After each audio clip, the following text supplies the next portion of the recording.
Hey, it's Jordan with 2IT and 2IT Politics. I am here with Scott Smith, water contamination expert and chief investigator with Water Defense.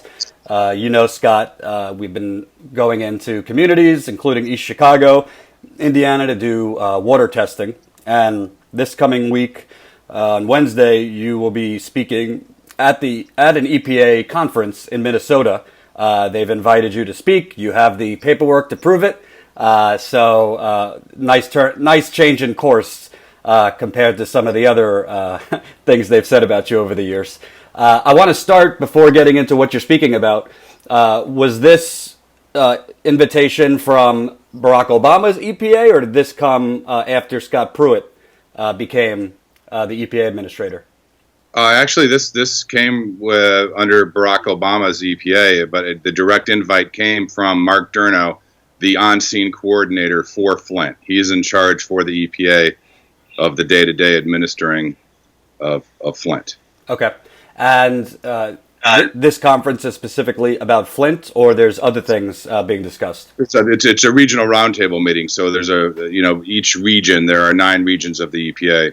Each region has regular meetings, and he invited me to speak at this a while ago as I started to share data, and the EPA started to understand that I was collecting with the plumbers and the community members of Flint, some very valuable data that is making a difference. Okay, so I'll get to the EPA in a little bit and things they've said about you in the past, but I wanted to start with Flint because I just did a town hall there, and obviously the national headlines have shown, water is now, they're finding under the allowable limit for lead in the water, and the lazy corporate media looks at that and says, all right, Flint's on the rebound. As you've discussed over and over the last few years, it's not just lead. And even with the lead findings that the EPA has put out there, it doesn't tell the whole story. Could you kind of talk about where we're at in Flint, particularly since last week it came out from Genesee County? They kind of moonwalked a little bit and now are kind of saying, well, water's safe to drink with a filter if all these conditions are met. Yeah, well, there also were some other developments, and this is the first time I'm talking about it right now, is that, Adam Murphy, the Murphy family, who was at the town hall, at your town hall. Mm-hmm. Well, I went in at the invite of Scott Hippica, who sits on Governor Snyder's cabinet. We were at Michigan DEQ's lab on Friday, and we went through the lab. We talked about detailed testing reports. So there's been a lot of interesting twists and turns with the state. Mm-hmm. And it looks like they are now to the point where they want to talk transparently and talk about, the data. And there were no public relations people in the room. So I guess your question is that in Flint, there's issues, as you know, Jordan. We have found common bacteria in Flint and East Chicago, and we did not find it in almost all of our control cities, meaning non-Flint, non-East Chicago cities. So there's a commonality of this bacteria that some feeds off iron, some feeds off copper. Mm-hmm. So there still are, we can't draw any cause and effect relationship because there is no toxicological study, but there still are clearly, from your town hall, some serious issues going on in Flint. And you rightly so in the town hall pointed out, that the residents of Flint, some of them were the health symptoms. They leave Flint, they get better, they come back to Flint, they get worse. And the hypothesis or suspicion is the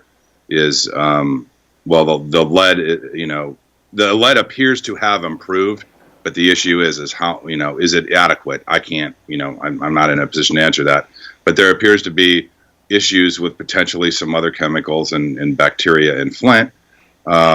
Is it every home? No.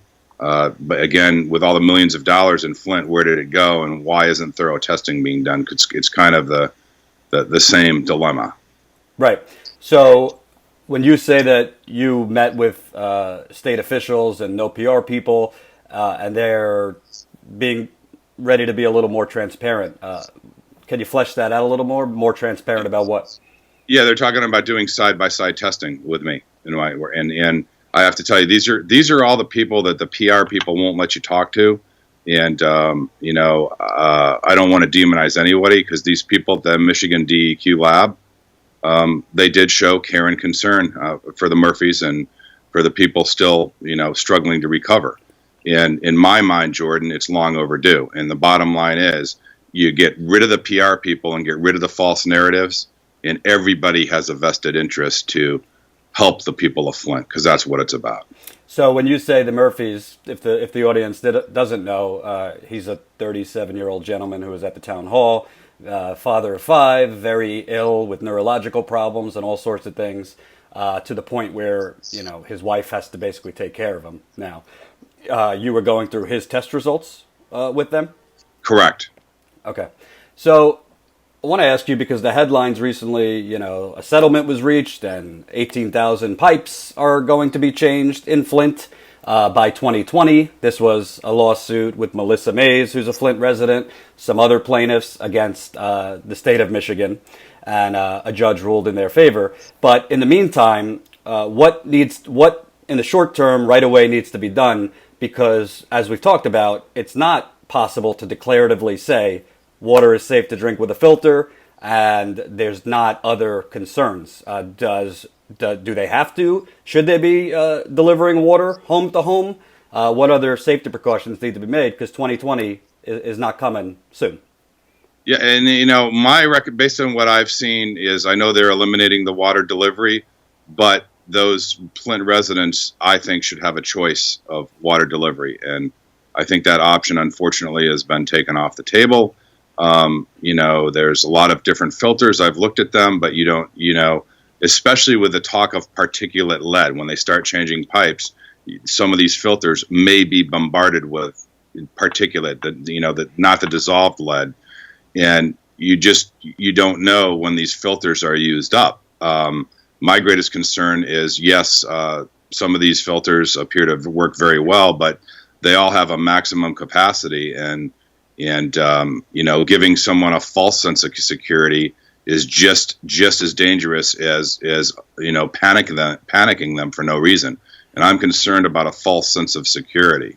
Right, because a lot of the people that I spoke to at the town hall and after are talking about ongoing health issues: can't breathe in the shower, eyes burning, migraines. I mean, you've heard it all before. And they're clawing with their fingernails just to get Medicaid to cover it, or Medicaid to cover it. It doesn't seem like there's just been a blanket, we're going to take care of you, and we're going to distribute water bottles and things like that. So you're hearing the right things from the state, but in actions, it doesn't seem like they've completely followed through on helping the residents. You're absolutely right, and I will. I always give credit where credit is due. For the state to invite me to the Michigan DEQ labs after everything that's gone on it is a positive step forward in the right direction. And I'm hoping there can be more transparency, side-by-side testing, and that we can get more testing, because you can't really help the people of Flint. You have to understand exactly what's in their water. And you did a great job, Jordan, explaining at your town hall. I don't want to be redundant, but you laid it out: testing as the water enters a home, the water heater, and the hot shower water. And in my opinion, you can't declare anything safe and off a handful of homes, or even 20 or 30. We need comprehensive testing, and I believe the NRDC et al. Settlement is going to address something like 100 homes. So there's some steps in the right direction.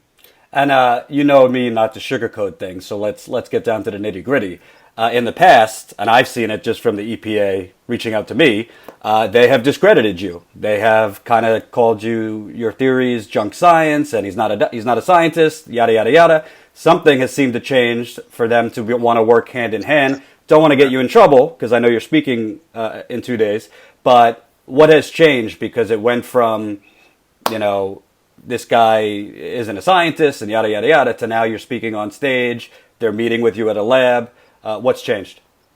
Well, that's a good question. I think it's gaining. I've worked side by side in the community, and you're really the only other person that knows the same set of families. I lived in and breathed the air and exposed to the water, and built a level of trust with the community.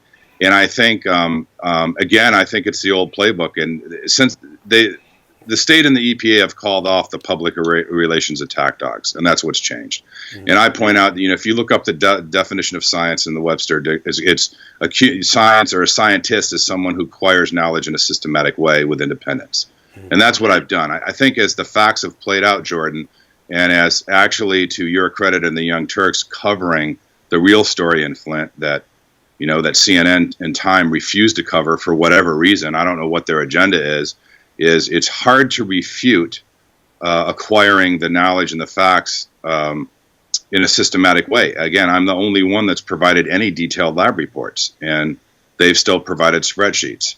Mm-hmm. And and going side by side, and nothing has changed with me. Even during all the attacks, I have ignored them and said test side by side. Mm-hmm. So now here we are after 2+ years and in the testing of the side by side. So I think eventually you can't ignore the facts, and I think that's what's happening here. Mm-hmm. And just when I was in Flint last week, I had several people come up to me. They had their reports in hand. They showed me reports from the EPA, which showed under the allowable limit of lead in their homes. Then they showed me tests they had done by the CDC, which had different numbers. And then they showed me your tests, which had higher numbers. I'm not saying, I'm not casting aspersions, but, obviously, if the EPA repeatedly is finding the lowest numbers, and you who test for different things, and you're also testing the shower water where water enters the home, there's a reason you're finding higher numbers than the EPA. Can you kind of expand on that? Yeah, I think that, for example, in the showers, we're testing the actual drop, the spray as it comes out of the shower. We're not testing the tap, whether it's called cold or hot. I mean, we're truly trying to mimic or test the water as people are exposed to the water. Mm-hmm. So I think that's a little different. And sometimes when things volatilize, you may pick up some higher concentrations. Gotcha. And then there's the bacteria. I mean, we're looking for a full spectrum of bacteria. And as you know from East Chicago, I mean, the word pathogenic means harmful, non-pathogenic, not harmful. Mm-hmm. So, and there's a host of, and what has come out of this with my work in the plumbers, it looks like we've discovered, certain strains of bacteria that are could possibly be indirect markers because of the food, being a food source for iron and copper that show, when the pipes are being corroded. Mm-hmm. And in Flint, like I said, Genesee County came out with a statement last week, basically, water safe to drink with a filter, but if you have X, Y, and Z conditions or your immune system isn't so great, they suggested water bottles. Just to reiterate, you would suggest water bottles, period, in Flint. Well, every resident has to make their own decision, but if I lived in Flint, my personal decision would be to stay on water bottles. Okay.